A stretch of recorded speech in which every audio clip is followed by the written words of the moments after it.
Cecia, Buenas tardes, licenciada. Disculpe solo con una consulta, no sé si ya explicó esto, pero ¿el examen se va a enviar automáticamente o por ley nosotros lo tenemos que mandar? ustedes lo tienen que mandar en cuanto nomás lo terminen. No esperen al final. Concluyes tu examen, envíalo. Ahí dice enviar, apachas, Ah, pones la tecla o lo que sea y lo entregas. No esperes que te lo mande. Claro, al minuto ah, 20 te lo quita, pero pero sí se envía. vas a quedar con la duda. ¿Se fue? ¿No se fue? ¿Entró? ¿No entró? ¿Para qué vas a Ya, ya, esperar al ya. final?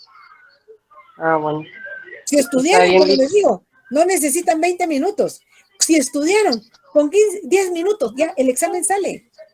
Si estudiaron.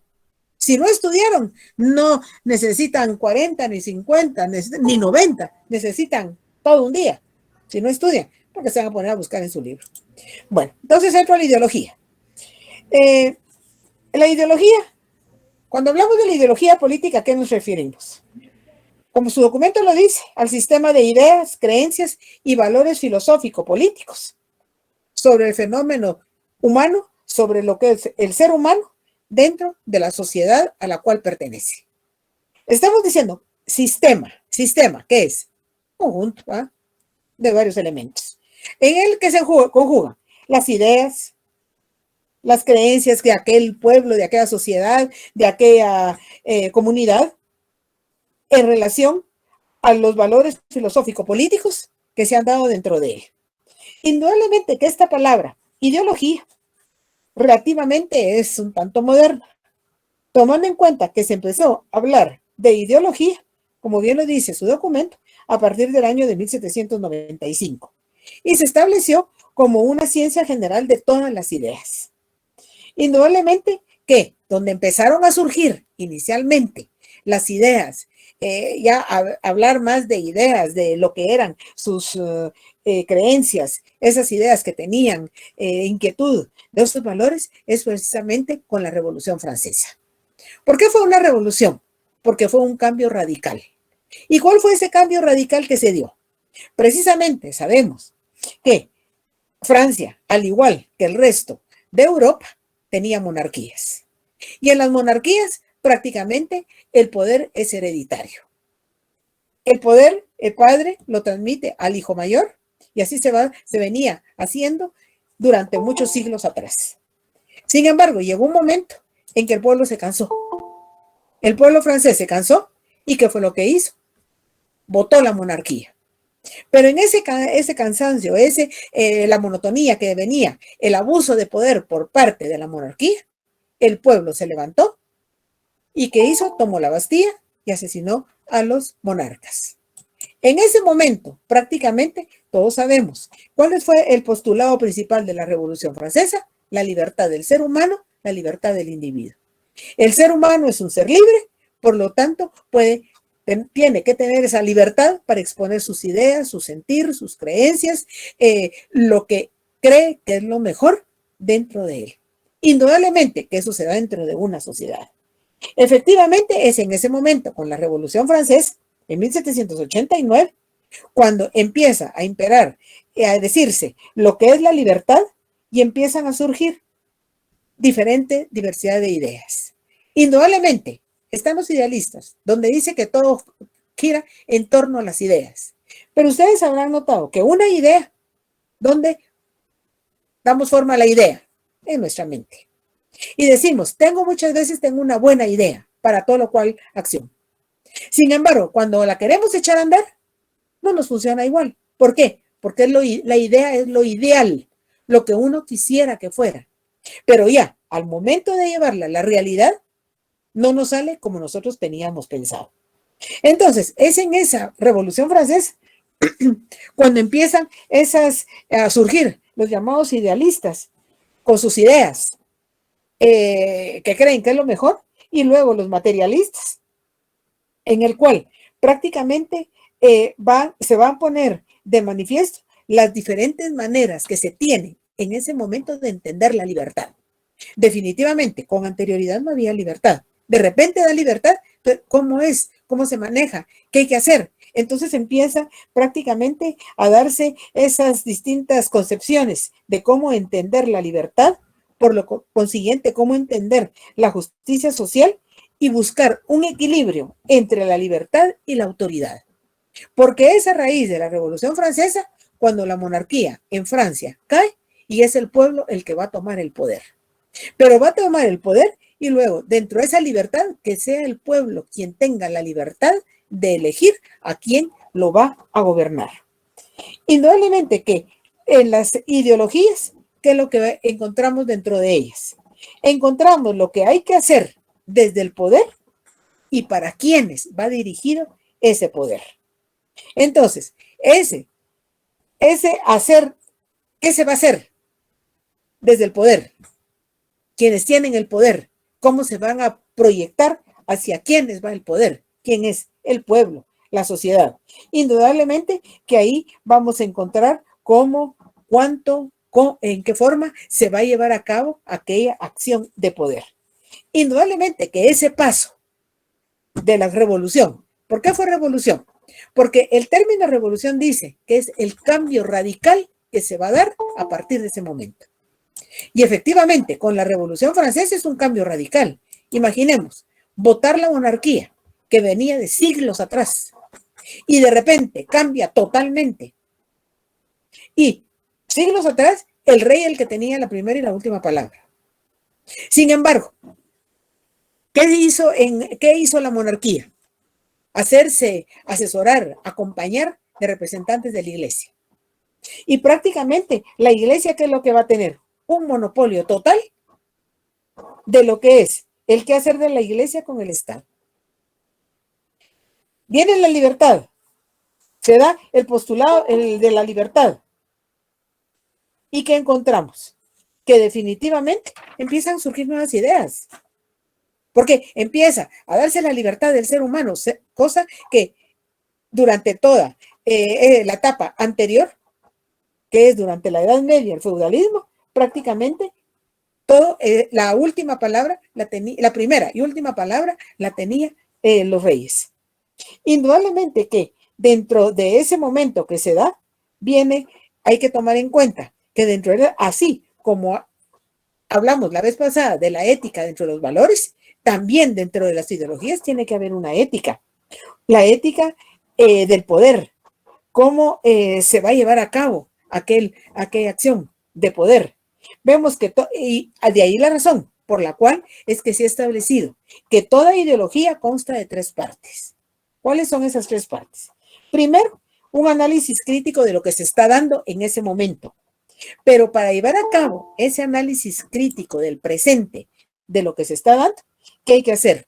Tomar referencias del pasado, tomar referencias de la historia de aquel lugar para poder emitir y hacer un análisis crítico de la situación que se está llevando a cabo.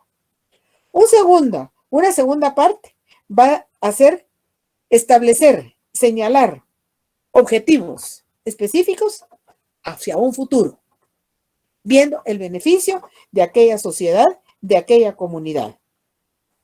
Pero para ello, ¿qué hay que hacer? Indudablemente utilizar una metodología. O sea, que realmente viendo el pasado, acorde al presente, trazarse objetivos a futuro para beneficio de aquella sociedad, indudablemente ver qué medidas se han de tomar del presente, del pasado, para mejorar el futuro para beneficio de la sociedad.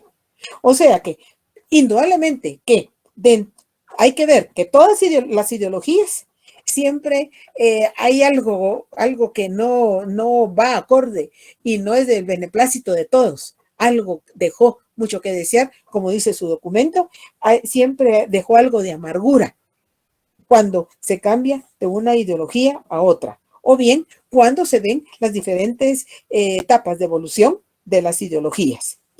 No cabe duda que vemos que en el momento que surgen esta Revolución Francesa, indudablemente que hay un descontrol total, no solo en Francia, porque se deja lo que había venido dándose con anterioridad, ver la situación del presente y cómo mejorar hacia futuro. Sí, Sara León, dime.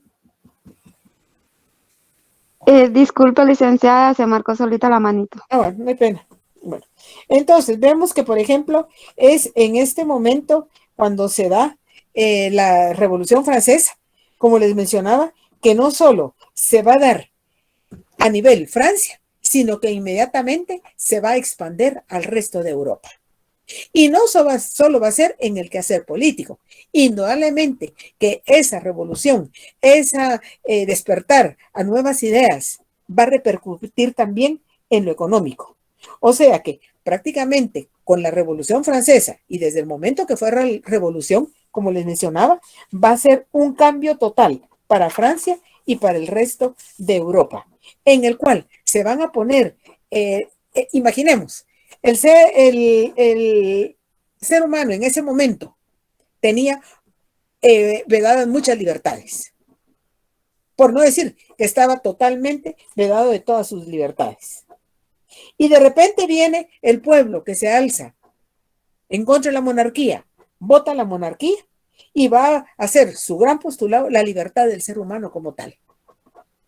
Lamentablemente, muchas veces cuando llevan acciones de esta naturaleza, a una persona que no tiene libertad y que de repente se la dan, ¿qué hace? Abusa de la libertad y ¿en qué se cae? En el libertinaje. Es diferente, porque una cosa es la libertad y otra cosa es llegar al libertinaje. Sí, Dixon. Con lo que usted está explicando ahorita, licenciada, se puede decir que el caso en Guatemala, a la entrada de los gobiernos democráticos, se podría tomar este ejemplo de ver cómo la gente estaba reprimida, a ver cómo la gente ahora está muy, pero muy liberada, incluso y respetando lo que son las autoridades de ley que existen. ¿Se puede asemejar el concepto con esto viviéndolo aquí en Guatemala? Efectivamente, porque se ha abusado de la libertad que se le ha dado al guatemalteco. Y en esa libertad, ¿a dónde se ha caído? Al extremo, llegar al libertinaje. Un libertinaje que definitivamente no nos lleva a nada bueno. Y que ese libertinaje ya no es una ideología. Eso ya es un abuso de la libertad. Y efectivamente, acorde a lo que dice nuestra Constitución, tenemos la libertad de manifestar. Claro que podemos manifestar, pero sin llegar al abuso. El abuso que es el libertinaje. Veamos, por ejemplo, ya los he mencionado, una manifestación que lo que hace destrozos a la propiedad privada, a la propiedad de todos los guatemaltecos, la patrimonial. Entonces, ¿eso qué es? Eso ya no es libertad de expresar su sentir, de expresar sus demandas, de expresar sus necesidades. Eso ya es caer totalmente en el extremo al libertinaje. Lamentablemente, el ser humano malinterpreta. Y en este caso, la libertad con el libertinaje. Efectivamente, Dixon. Bueno, indudablemente que el ser humano, ya se los he mencionado, no es estático. El ser humano está en constante cambio, constante evolución. Vemos, por ejemplo, lo primero que ideología va a ser el esclavismo. El esclavismo, ya todos sabemos, se dio en la antigüedad, y en la antigüedad, ¿qué era lo que sucedía? Un alto porcentaje de la población era el que estaba sometido a la esclavitud, y un grupo minoritario era el esclavizador. Entonces, la sociedad estaba dividida en dos, el esclavizador y el esclavizado. Y, por ejemplo, vemos que es en ese momento, en la antigüedad, cuando los grandes pensadores, Sócrates, Aristóteles, Platón, etcétera, ellos estaban en el sector de los llamados ciudadanos, los que esclavizaban. Y efectivamente, ¿qué dice Aristóteles? Aristóteles dijo en su momento que el estado ideal del ser humano era el esclavismo. Claro que lo dijo, porque él estaba en el grupo de los esclavizadores. El grupo que tomaba decisiones, que tenía libertad para poder llevar a cabo cómo era la mejor forma de gobernar. Tenía sus privilegios. Claro, por eso él dijo que era el estado ideal del ser humano. ¿Qué hubiera sucedido si él hubiera estado en el lugar de los esclavizados? ¿Hubiera sido igual su forma de pensar? Indudablemente que hubiera variado totalmente, porque sabemos que durante el esclavismo, la persona que era esclava él y todos sus descendientes iban a seguir siendo esclavos. Mientras que los llamados ciudadanos tenían privilegios, tenían el dominio, tenían el poder, indudablemente que ellos estaban bien y no iba a ser nunca la situación igual que la del esclavo. O sea que la sociedad política de esa época estaba dividida, como les decía, en lo que eran los ciudadanos, quienes tomaban decisiones, quienes disponían, quienes esclavizaban, los esclavizadores, y los esclavos, los que tenían que obedecer. Sus generaciones anteriores, sus generaciones posteriores, tenían que estar dentro de esa obediencia a los esclavizadores. Sin embargo, vemos, ya se los mencionaba, cómo en Grecia estaban las ciudades-estados divididas en esos grupos, en la cual realmente se mantuvieron durante muchos siglos, y el que estaba bien, pues claro, se expresaba bien de aquella forma de vivir, de aquella forma de cómo se llevaba a cabo la esclavitud, mientras que el que salía damnificado, ¿quién era? El que estaba sometido a esa esclavitud. Sin embargo, vemos que como el ser humano, dentro de su evolución, no siempre iba a estar dentro del esclavizador. Entonces, ¿qué es lo que sucedió? Indudablemente que el ser humano va cambiando. Y en un momento dado, dejó el esclavismo para pasar al feudalismo. El feudalismo proviene de la palabra feudo, que es de lo que feudo significa propiedad de una porción de tierra, propiedad de una delimitada cantidad de tierra, en el cual los feudos, el señor feudal era el dueño de la tierra, y quienes estaban dentro de aquella tierra eran sus siervos. Y aquí encontramos la servidumbre, aquí no encontramos esclavitud, aquí hablamos de siervo. Sin embargo, el siervo, la servidumbre, ¿a quién le debe obediencia? Al señor feudal, que es el dueño del feudo, el dueño de la tierra, de la propiedad en la cual se encuentra, pero a su vez obediencia al rey, que era la máxima autoridad. Indudablemente que ese feudalismo se estableció en toda Europa, porque cambió del esclavismo al feudalismo, se inició, se incrementó en toda Europa. Sin embargo, ¿cuál fue la institución que se enraizó y se desarrolló notablemente durante el feudalismo? La iglesia. ¿Por qué? Porque la iglesia definitivamente durante todo el feudalismo fue el mayor centro de instrucción, el mayor centro de formación que existía. Tan así que los reyes, los monarcas, ¿de quienes se hacían asesorar? De representantes de la iglesia. Vemos como en un momento dado, por ejemplo, los cardenales, los obispos, arzobispos, tenían una posición privilegiada, porque en un momento dado prácticamente se funcionó iglesia-estado. ¿Por qué? Tenían el conocimiento, conocían leyes. Y tan es así que es en ese momento cuando la iglesia se va a enraizar, se va a asentar y se va a mantener durante toda ese feudalismo o Edad Media, como se le conoce a esa etapa del feudalismo en toda Europa. Indudablemente que esa etapa medieval, el poder, como les mencionaba, estaba en un pequeño grupo, en un pequeño sector, el que gobernaba. Y que así se va a dar durante toda esa etapa feudal, en el cual el modo de producción feudal fue la tierra. La tierra producía, pero ¿quiénes la trabajaban? Los siervos. Como les decía, que estaban a disposición del señor feudal. Sin embargo, ¿qué encontramos ahí? Que también el siervo sufrió cierta explotación. El campesino, por ejemplo, estaba bajo el dominio del señor feudal, que era el siervo, y estaba sometido a la explotación, al trabajo de la tierra. Claro, fue un sistema de producción feudal en que todo giraba en torno a la tierra. ¿Sí, Melody?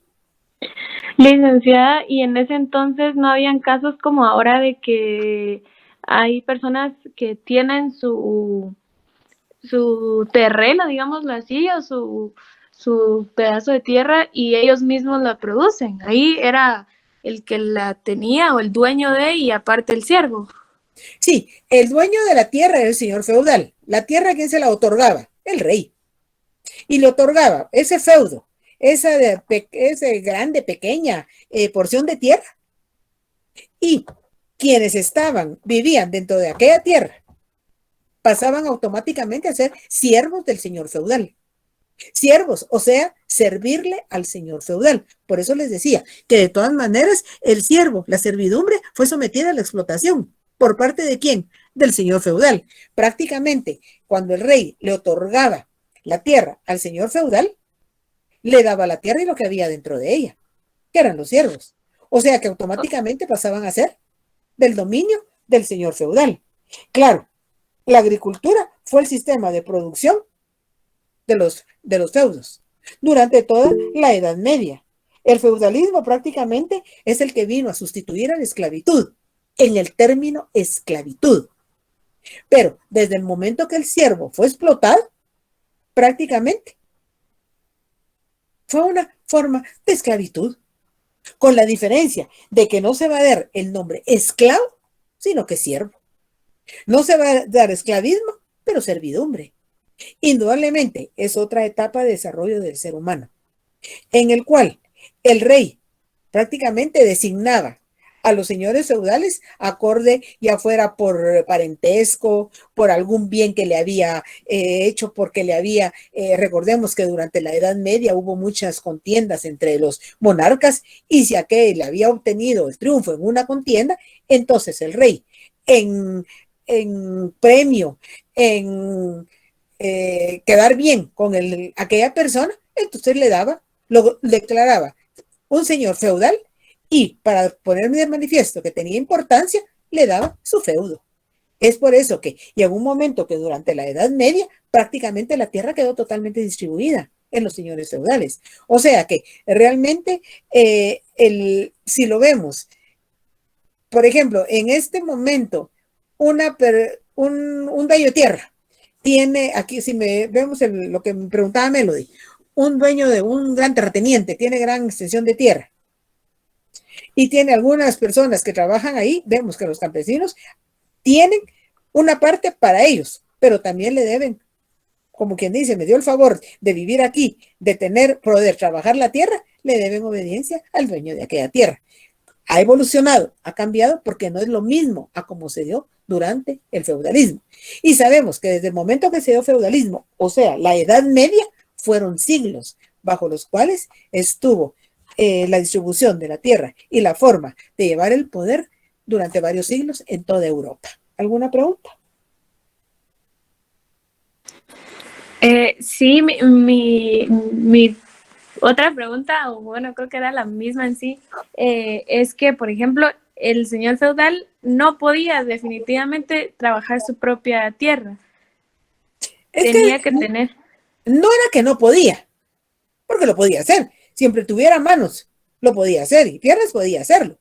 Pero como él era el dueño del feudo, era el dueño de la tierra, digamos que él era el que mandaba, y él daba órdenes de que le trabajaran la tierra, sin él hacerlo nada.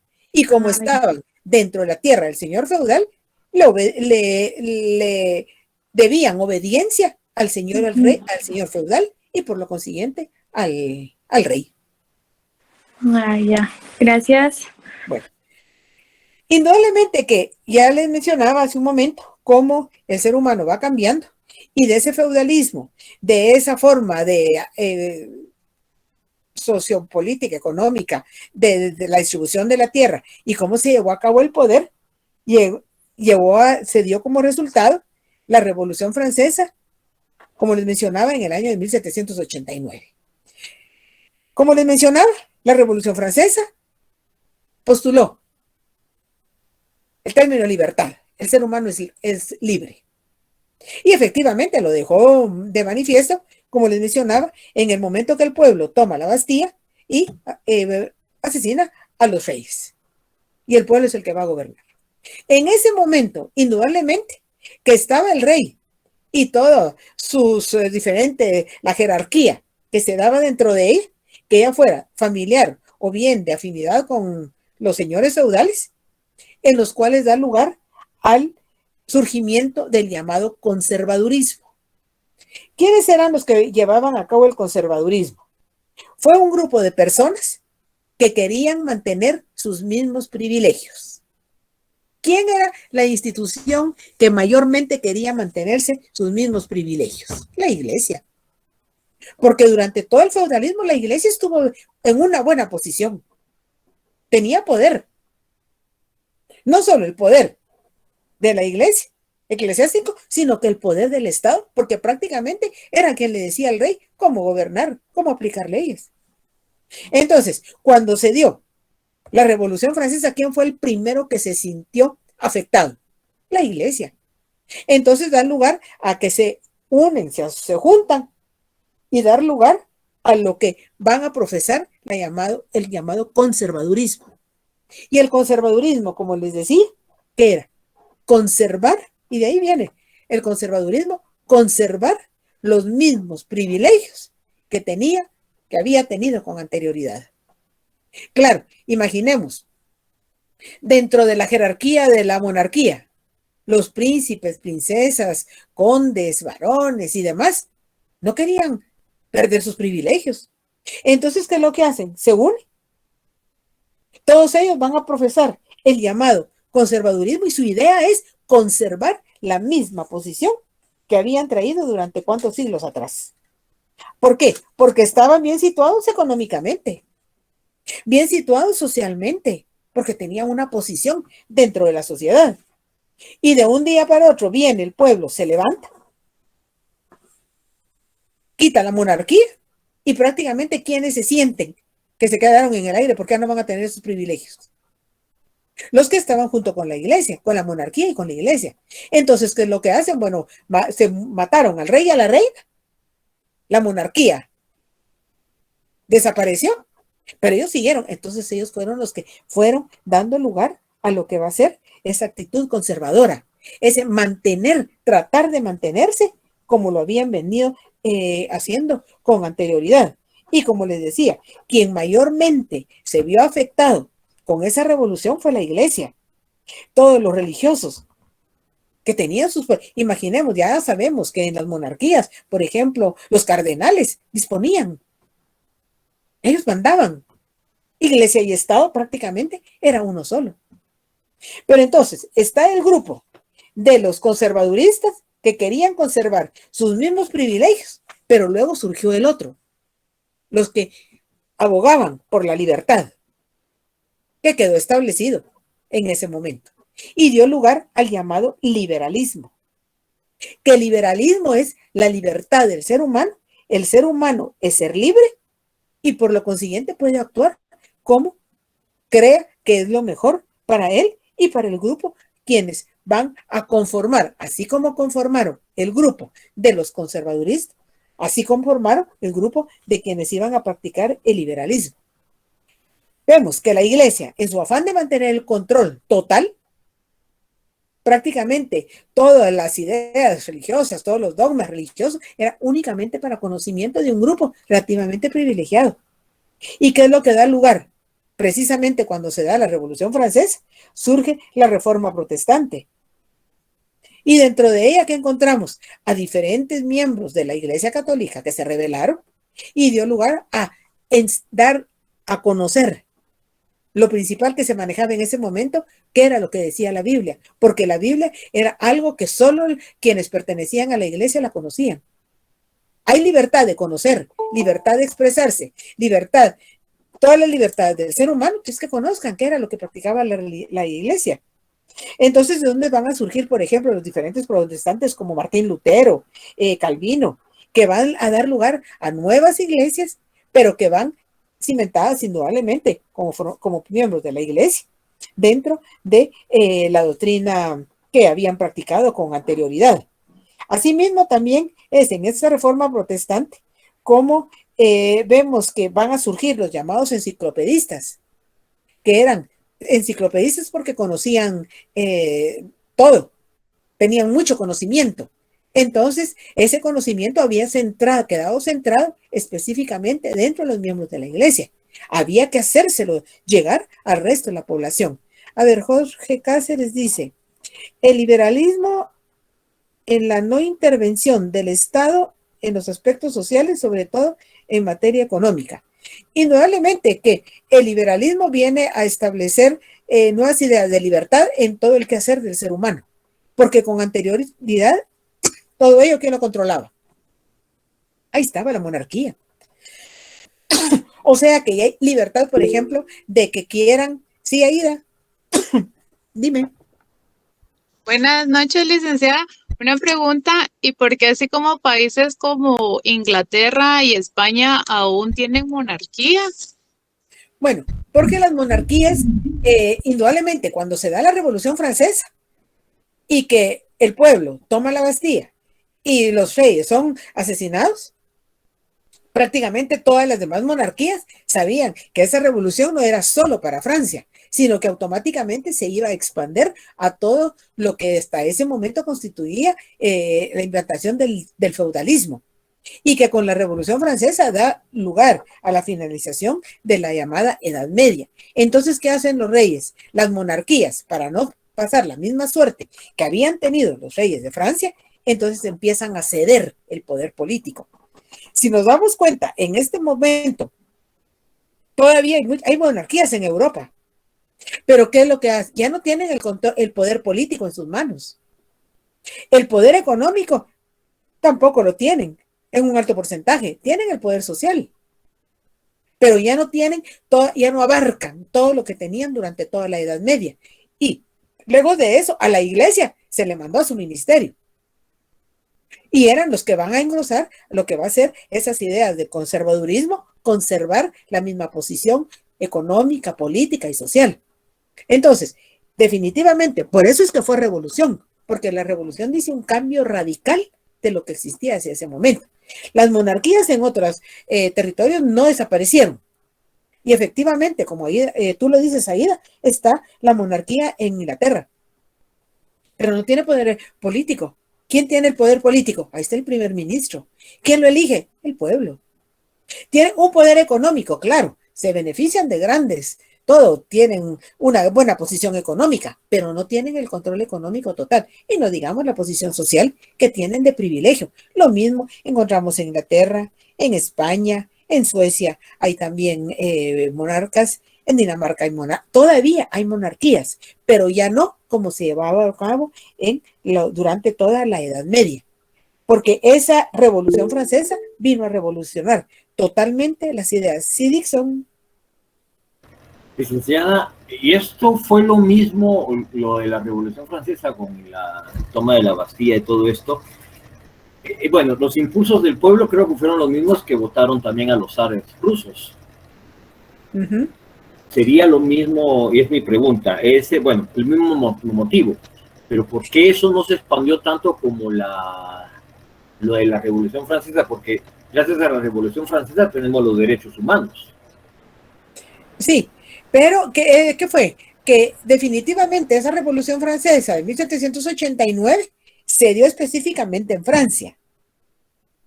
Pero inmediatamente todos aquellos territorios que estaban dentro del feudalismo, inmediatamente vieron que el poder político, económico y social estaba tambaleante. Entonces, ¿qué fue lo que hicieron? Empezaron a ceder parte de esos, de los poderes que tenían. Porque vemos que a raíz de la Revolución Francesa es el pueblo el que va a decidir dentro de las libertades que tiene de actuación, de pensamiento, de ideas, elegir a quienes lo van a gobernar.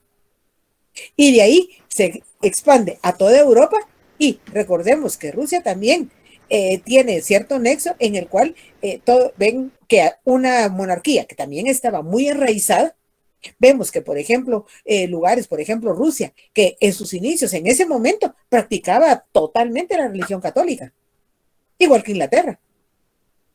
Todos eran reyes católicos. Practicaban la iglesia estaba tan enraizada, estaba tan bien afianzada, y se afianzó indudablemente durante toda la Edad Media. Pero al ver lo que había sucedido en Francia, inmediatamente empezaron a ceder, como quien dice, antes de que nos pase lo mismo, mejor empecemos a ceder y darle libertades al pueblo, aunque no totalmente.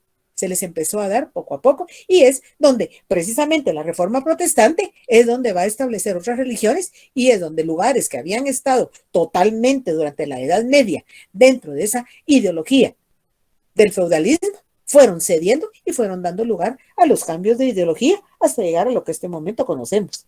Pero no cabe duda que las ideas liberales eran liberales. ¿Por qué? Primero, todo centrado en cuestión de la libertad. Pero la libertad que representaba, ¿qué veían? Progreso, desarrollo, cambio. Mientras que con las monarquías ya se sabía que todo era igual. Y se quería progresar. Y como le decía, el ser humano no es estático. El ser humano está en constante cambio. En lo político, por ejemplo, las ideas liberales van a darse ya pensar en la creación de una república, de un gobierno designado por el pueblo, irse introduciendo entre las reformas democráticas, el pueblo que participe, que elija, crear ya el Estado como tal, y ese desarrollo en la economía, pero no una economía, y vemos que a raíz de eso empieza a dar indicios de lo que va a ser el sistema capitalista de producción y de distribución de los bienes, que con anterioridad, toda la Edad Media, propiedad de quien era todo el control económico de producción y de bienes, ahí estaba la monarquía y la iglesia. O sea, lamentablemente, como les decía, el ser humano, en su afán de tener libertad, ha caído en el libertinaje. Y prácticamente vemos que sociedades, por ejemplo, que se dicen capitalistas, su forma de producción, indudablemente producir la tierra, que es lo que ha ido prácticamente deshumanizando. Esas grandes, por ejemplo, Estados Unidos, que es muy capitalista, pero sin embargo vemos que a pesar de que son muy liberales, ellos juzgan a todos cómo llevan a cabo los derechos humanos en cada una de las diferentes naciones. Pero ¿quién es el primero que está yendo en contra de los derechos humanos? Ahí están los mismos Estados Unidos. Y esa libertad que se dio, ¿qué es lo que da lugar? Indudablemente a la división de las diferentes clases sociales, porque con anterioridad estaba el siervo, trabajaba la tierra al servicio del señor feudal, los reyes y allegados, conjuntamente con la iglesia, eran dos clases sociales. El siervo trabajaba la tierra y la monarquía y sus allegados se beneficiaban de todo ello. Da lugar la Revolución Francesa, surge el liberalismo, empieza a surgir cada quien sus ideas. Lo que mejor le conviene, lo que conviene tanto en el aspecto económico, político y social. Entonces surgen las diferentes clases sociales, las diferentes capas sociales, producto de ese surgimiento del liberalismo. ¿Alguna pregunta? No, bueno, los dejo porque me imagino que tienen que estudiar. Estudien, no calienten. Hagan un buen examen el día de mañana. Espero que sí estudien. Es un examen relativamente corto, que de ustedes depende. Si han estudiado, inmediatamente lo sacan en poco tiempo. Sí, Dixon. Perdón, le paché el botón por... Ya, no tengas pena. Gracias. Bueno, así es de que feliz noche para todos. Y mañana Feliz noche. Feliz noche, Lick. Feliz noche, licenciada. Buenas noches, licenciada. Gracias.